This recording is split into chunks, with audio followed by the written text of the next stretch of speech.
This is the 109th episode of CloudFocus Weekly for the first week of October 2012.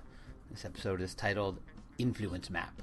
CloudFocus Weekly is sponsored by Arkus, your cloud computing experts. I am Jason Atwood, almost sounding like Mr. Burns. Influence Map. And joining me for the 109th time, co-host of the podcast, Justin, I'm playing with my mic, Edelstein. I gotta get it right. Yeah, get it right. Oh, I think I did. How you doing? All right, I'm recovered. You're recovered from your Dreamforce sickness? Yeah. Never got mine. Oh, that's good for you. Pretty much. Good on you. Excellent. Yeah. Also, I just had Diet Coke. Just letting you know. All right, well, we have Alrighty then. we have an agenda. First thing I want to say is for the people who are the winners of the CloudFocus Weekly Dreamforce giveaway, your stuff will be going out this week. We don't have all your names and stuff because we haven't gotten all the names back, but your prize will be going out this week. So you might actually get your prize before we announce who won. Well, we don't need to even announce who We're not won. even going to announce who You're won. just going to get it. You're going to get it. We know who they are. We know who they are. Yeah. And you know who you are because you've been contacted by us if we didn't have your mailing address. And then we're going to ship it to you. So congratulations to all 10 of you. Moving on. All right, this week we have the blog post. I think one of the last of our Dreamforce blog posts, as dictated by the blog master.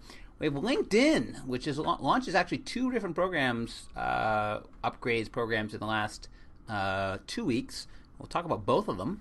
We'll talk about the Kerfuffle over Apple Maps. Maybe we'll talk a little bit about the iPhone 5 since everybody has one now, so we can talk about it. And Google Apps goes crazy with over 20 million users. Google Apps for Education. Sorry, Apps for Education. For Education. The free one. No, the free one. And then we'll do our CloudFocus App Pick of the Week. Let's kick it off, Blogmaster, with the blog post du jour.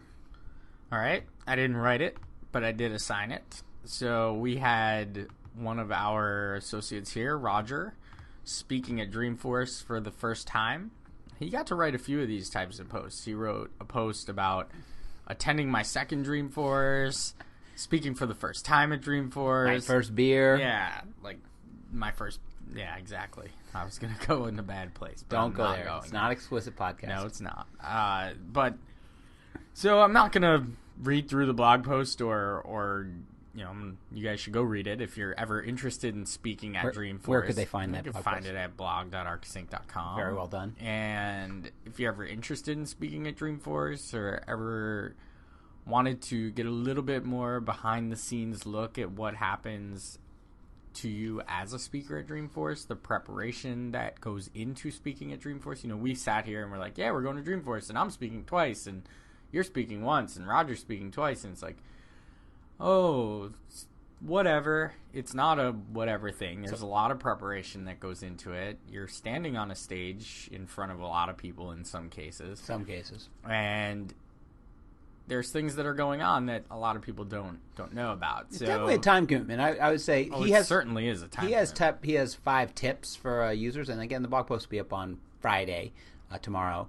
But he has 5 tips. I would say the one tip is, while speaking at Dreamforce is great and a lot of fun, you should know that in the weeks, months leading up to Dreamforce and even the days, it is a time commitment. I would say 20 to 30 hours worth of your time before, just leading up, between slides, getting ready, presentation stuff. Even when you're there, it's just there's a lot of time if you're doing one of the bigger presentations, and it depends on the guy who's running it. Sometimes they'll make you run through it like 17 times and meet every week for 3 months. Some people will be like, hey, show up and we'll do the slides. I had one of each. Yeah. I happened to be running one of the sessions. That was the show up and let's do it. We met like 3 times total. Oh, that's all right. And the other one was a weekly standing meeting for about 6 weeks. But that one also had like 1,200 people in it. It was a bigger one. Yeah, so. We didn't know that at the time when it was Really? I thought together. You knew by the size of the room, right? No, the size of the room was dictated by how many people signed up for it in the early stages. Oh, interesting. So they were like, I guess we have to put this one in this room. Excellent. By the way, the audios for all those should be up soon, or are up. The YouTube videos? Yeah, the YouTube videos. They're up? Oh, I think so. Surprise me. Where might I find them? I think so. YouTube.com. Type in Dreamforce.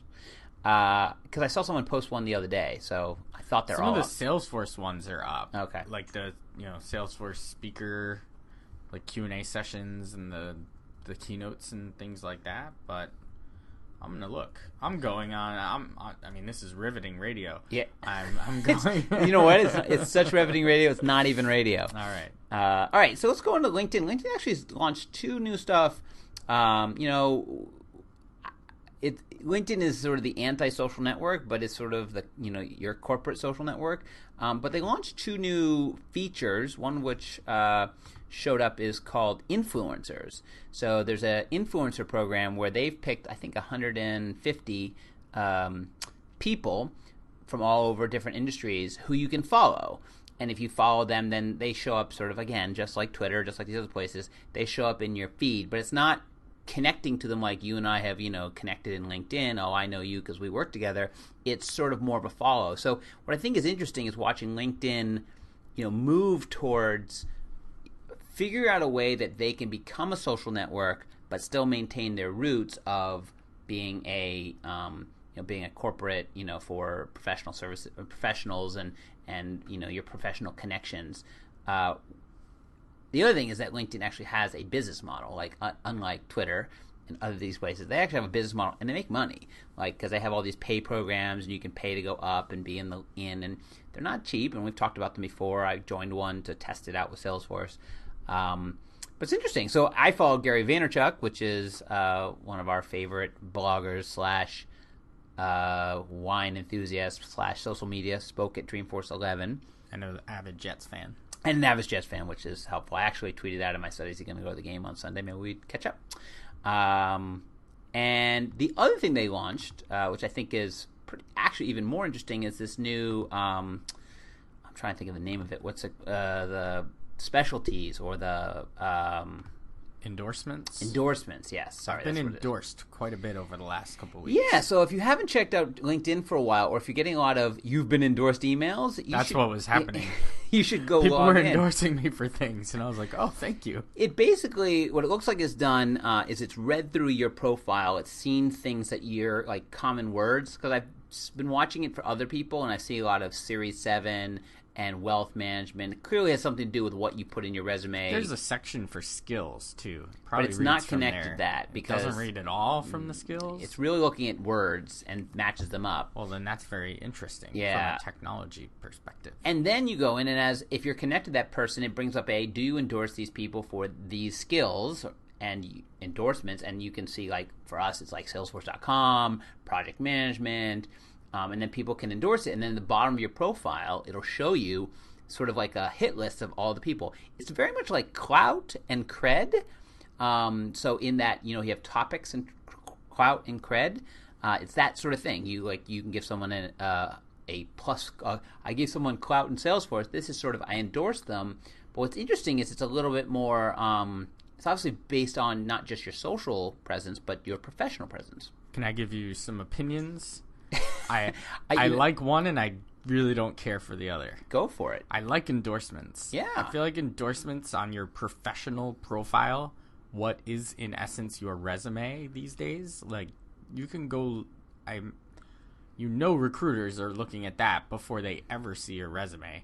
And for people that to endorse you is more meaningful than writing something on a piece of paper that could or could not be true, and then giving three people to contact as your references, who likely you've prearranged to, say, hey, they're gonna call you, because as someone who's been your reference once before, I be ready for that.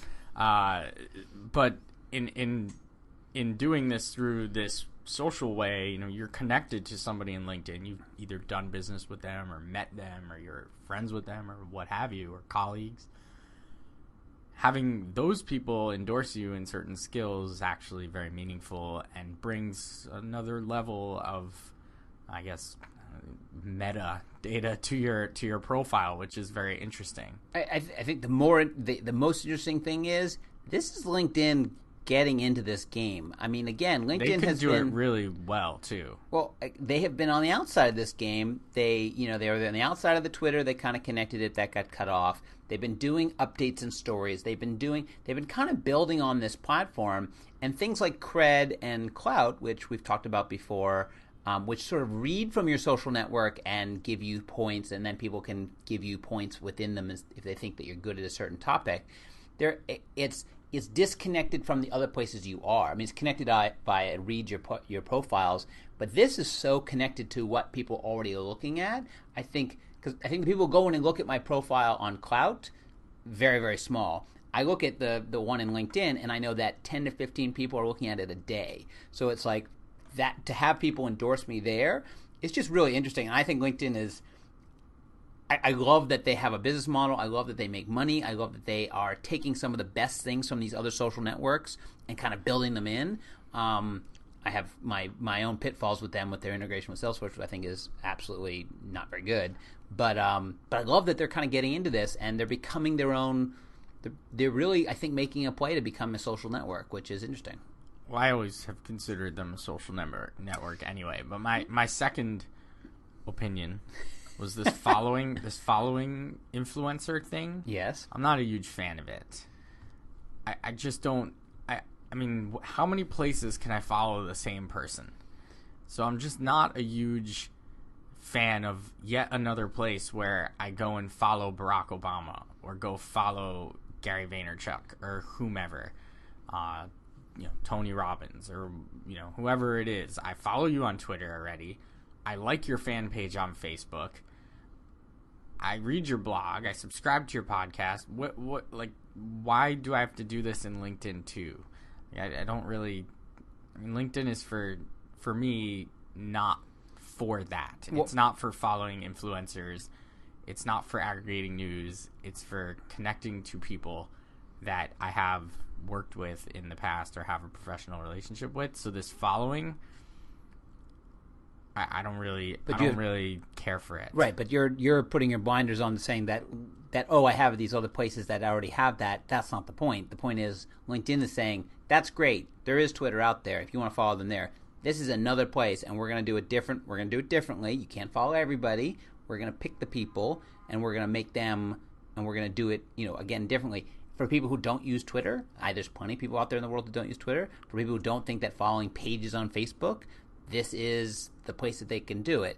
Again, LinkedIn is trying to take a piece of that pie. That's why they're copying features of other places or putting their own spin on it, whether you use that or not. Have you followed anybody yet? I did Gary Vaynerchuk. What does it look like? To be honest, I haven't seen what it looks like yet because I haven't. Because he probably doesn't care. No, he does, because they picked 150 of them. He actually wrote an article, the article that we're going to talk about. He wrote an article talking about how it's important. So it's a connection. It's yet another connection. These places are all getting built in together. LinkedIn's influencer program wins when people understand its DNA. So anyway, that's the article that we were referencing. But you should check it out. Again, I'm more and more impressed by LinkedIn's sort of strategy, and plus that they're a social network, or I don't really consider them a social network, but a website, web presence, whatever, that sort of has a business model and is building onto it and making a place that I want to go to more often. I'm in LinkedIn more and more. Next up, a little bit about Mapgate. Since we are both on the iPhone 5 and iOS 6 on a few devices, there's been a lot of kerfuffle. I don't get it. I don't so why don't I start off by saying that I had to get somewhere in New Jersey. Yes. I live in New York. And I had no idea how to get there. And I have my new iPhone 5, my shiny white iPhone 5. Yep. And I punched in the address where I was going. It found it. It gave me three routes to drive. I said, I want this one. I used the turn-by-turn the whole way. And I got there. And I got there in what I thought was the right amount of time to get to the place. I presume it took me on the right highways. It took me on the right turns to get to the place. So what is the issue here? Are the maps inaccurate? Absolutely inaccurate. There's things. For me, I haven't experienced that yet. Well, because you tried to go from one place to one place. People who have been all over the country are saying they're completely. For example, New York Jets home, the New York Jets, for these places, they have the Mount Hofstra.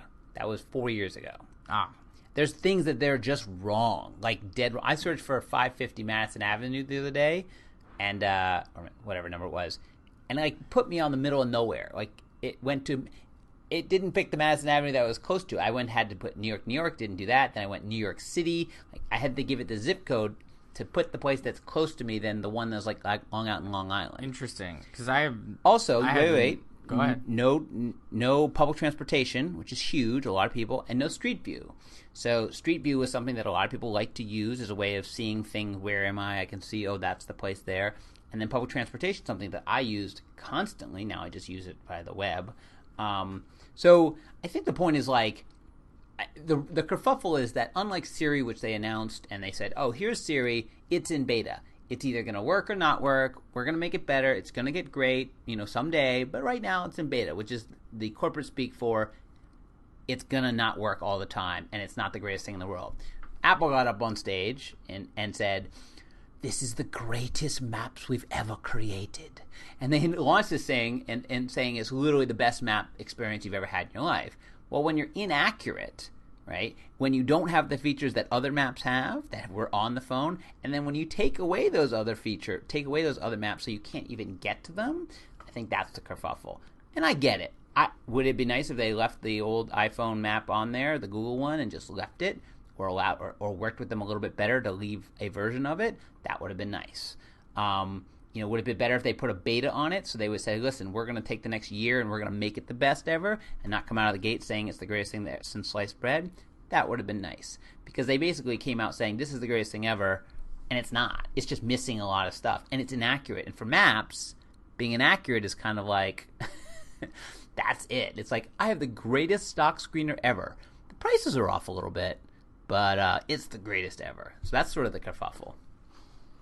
I see. I haven't experienced it yet. Everything that I've tried to do has worked. So it's beautiful. It's fast. And the 3D on it is amazing. I was using it. I'm taking a vacation to Vegas in a bit, which we were just talking about before the podcast. And I used it to go over there and use the 3D over Vegas. It's just unbelievable that they can render. They basically take these screenshots and they render these 3D, pictures of stuff. So what is being used underneath the covers to actually get the data? It's not Apple. No, I think they've. I know turn by turn they talked about they worked with TomTom. I think for the mapping data, I think they've been buying a lot of companies over the last couple of years. I've also noticed if you hop into the store, the App Store, that they've now highlighted, like on the homepage, like map apps, which they've definitely never highlighted in the past. Because they wrote this letter. That was the kerfuffle. They wrote a letter. They put it on Apple.com saying, we're sorry. Our map app is going to get better. It's not the greatest now. Here's some other one. Use Bing. Just kind of like, that's interesting. Ours isn't so great. We had to write that's how you know it's a big deal, is that when Tim Cook has to write an apology letter to Apple fans because their product was not up to snuff. So, interesting. Love to hear your feedback. If you guys, again, everything I've used it has been fine, but when I've been, except for that one little hitch, but not having a couple of features kind of annoying. And then I've had people show me and just pull things up and go, look, search for this, and it won't find it. So,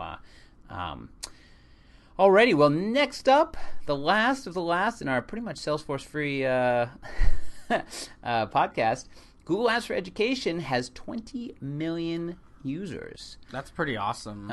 I'm pretty happy about that, because Google Apps is a really great product, and they give it away for free to nonprofits. They call it the education suite or education edition, but it's not just for education. Like they target higher ed institutions and schools, but any not-for-profit can use it, and you get the full suite of services. I think you get a little less storage than if you were to pay the $50. Right. But still, to get the sites and to get the email and to get the drive and to get all the other fun stuff that comes with the Google Apps experience, the integrated suite of applications on the marketplace, whatever they call it now, Google Play, or I think that's what it's called. Pretty exciting that they have that many users out there, students, faculty, staff, all running on Google. It's got to be saving tons of money for institutions across the country. You would have thought that they had to do this before themselves and have email servers and all that. Now to sort of rely on. When you and I were in college, I mean, I had an email. I had an email. I had a .edu. I still do. Address. I'm sure I still do too. I just have no idea how to get to it. I'm sure it still exists, but man, I'd have no idea how to log into it. But yeah, it was their own like webmail thing.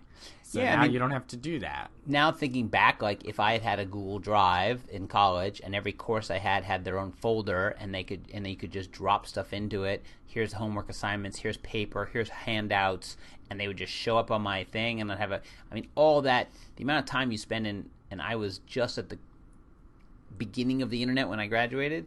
All the time you spend with paperwork and shooting stuff back and forth, and let's meet in the library to make copies. Like all that stuff's so electronic now. It's an incredible offering. Again, we pay for it, and don't tell Google, but I think it's way underpriced. Comparatively, what you get for this for the feature set is extremely underpriced for almost any other tool we use. You compare it to our phone system that we pay for. You compare it to our Salesforce. You compare it to whatever. It's incredible functionality and very, very cheap.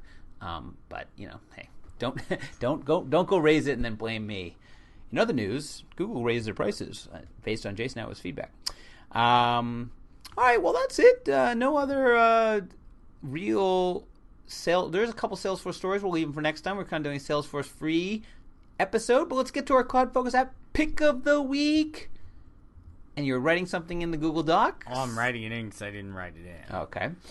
So go ahead, Justin. Tell me your pick of the week. So I've got a fun little iOS app. Nice. Not really very productive. Kind of counterproductive. But it's you fun. used this with me the other day. I did use this with you the other day. I was like, what was that? Yeah. All right. Kind of cool, right? It was kind of cool. So there's a free version and there's a 99-cent version. Did you pay the 99 cents? I did. Because first I got the free one. Okay. And said, oh, okay. It's a little taste. And then I was like, yep, there's enough here for me to pay the 99 cents to get the full. Darn those freemiums. Well, it's called Text Picks. Right. All one word. And it puts, like, it harkened me back to the days where you'd be on, like, AIM. And you'd be, like, typing out all those little characters to make a picture. Mm-hmm. And, well, they've got a bunch of those stored up. So, like, I sent you, like, a let's get a drink, and it was, like, in a mug or something like that. So a bunch of characters. A bunch of characters that make shapes that look cool. Like it's like what we did before we had emoji icons. Yeah, before we had emoticons. So there's a number of different sections in there. There's animals. There's celebration things. Like my girlfriend sent me a happy birthday one yesterday. Nice. So it was my birthday yesterday. Happy birthday to me. I wasn't going to mention that because you are getting kind of old. I am. Got some grays. There's like messages ones, like call me, which I hate that, by the way. If someone texts me, call me, that annoys me. It's like, no, you call me. Really? I do that all the time. I hate it. Because we'll be going back and forth. I'll be like, hey, no. And I'll say, it's not a back and forth thing. It's a one. Oh, just the first time. First time. Yeah. Call me. No, you call me. Okay. Anyway, though, the thing's called Text Picks. It's either free. Get the free one. It's free. So the free one. Let's wait. The free one is free. Free one's free. It's $0. Try it out. You'll get a few little topics and a few pictures within each topic. See if it's worth your while. It allows you to copy them. It allows you to send the message right from the app. Nice. So you can do a bunch of things with it. It's pretty cute. Does it take pictures and turn them into things? No, but it can take text and turn them into things. Okay, so you can't take like a picture of your dog and have it turn into No, but that would be cool. But you can type things into it, and it has a number of things that it'll transpose it. So you can type something and it'll send it upside down, or inverse it, or in Japanese, or all sorts of like silly things. Please don't do any of that stuff. I'm going to send every text to you upside down. That would make me upset. All right, Text Pick by some company. Picks. All right, Text Picks, 99 cents. I will find that URL for people. Mine's a little bit more than 99 cents. It sure is. Do you have one of these? I do, and I've actually had it for months now, and I've been waiting to make it my pick because I've been actually testing it. My father has one of these. Yes. So my pick is something that I haven't had forever. I bought one for my mother-in-law for Christmas last year because she had some backup problems. And then, we've talked about backing up. I've written a blog post about backing up, and the theory of 3, which is if your data doesn't exist in 3 places, it just doesn't exist. So it has to exist in 3 places. So in iOS, the new no, it's not new iOS. In the new Mountain Lion, one of the features there's 2 features that make this why I bought it. One is that you can now, there's something called power nap. When your computer is asleep and powered down, asleep but not off, it can do things like still check for mail, it can do backups, it can do backups to Time Machine, it can do it while it's closed. So while it's asleep, it can still do these things, which is very cool. That's one. And 2 is, in Mountain Lion, you can now back up to multiple using Time Machine, you can back up to multiple places. So you can have one that's one drive and another that's another place. So I bought the time capsule, put it in the house, threw it up and replaced my Airport Extreme. And Time Capsule, for all users who know, is Apple Time Capsule. It's basically a hard drive and an Airport Extreme put together. You and I have talked about the Airport Extreme. We love it. Yep. This is just a little bit bigger, and it has a 2 gig drive in it. So it has all the networking stuff, but then it becomes a backup place. So it sits wherever it is, and then one or multiple computers in your house can just be constantly time machining backing up to it. So all of a sudden you'll see the little thing spinning, and you're backing up over the air. So without having to plug in, without having to think about it, it just happens at time. That's the best part. Yeah, that's the best part. And for multiple households, or if you have a household with multiple computers, I have a couple computers, or people who aren't thinking about backing up, this is great because It's just happening. It's local, which is good. So if something happened, you could get it very fast, right? There's a copy right there. It's using Time Machine to get the versioning. Anyway, it's a time capsule. It's like between $300 and $500. You can get them refurbed though, so I'd go look at the refurb store. You can get them in different sizes too. 2 and 4 gigs. Tera. 2 terabytes. Sorry, gigs would be very little. That would be like a movie. I just backed up my movie. Yeah, I backed up my not even 3 gigabytes for a movie. So 2 or 4 terabytes. Just a great thing. I'd buy a refurbed one because there's no reason to buy a new one from Apple. It's called the Time Capsule. Again, I back up to 4 places. This is one of them. Use it. So that's it for the CloudFocus Weekly, episode 109. Remember to go to Arkus, blog.arkusinc.com for the blog and the podcast. Remember to follow us on twitter.com at twitter.com/arkusinc or Jason M. Atwood or Just Edelstein. Remember to go to iTunes and subscribe to the podcast, which is where you'll find it. We've seen the numbers going through the roof. I'm not sure if everybody has a new podcast feature on their phone or something, but I think people are triple subscribed. I think they are. Maybe it's me. I'm subscribed, but or maybe we're just that awesome. It's just the numbers are going through the roof. We love that. Leave us feedback there. Come to the blog post and leave us feedback using Discuss. Love it. Until next week, we'll be back with another episode, the 110th. And this is Jake or Jason and Justin. That's my nickname. Your alter ego. My alter ego. Saying your alter ego seems to be creeping into this podcast. We'll see you next week, and enjoy those cloudy days. Bye-bye.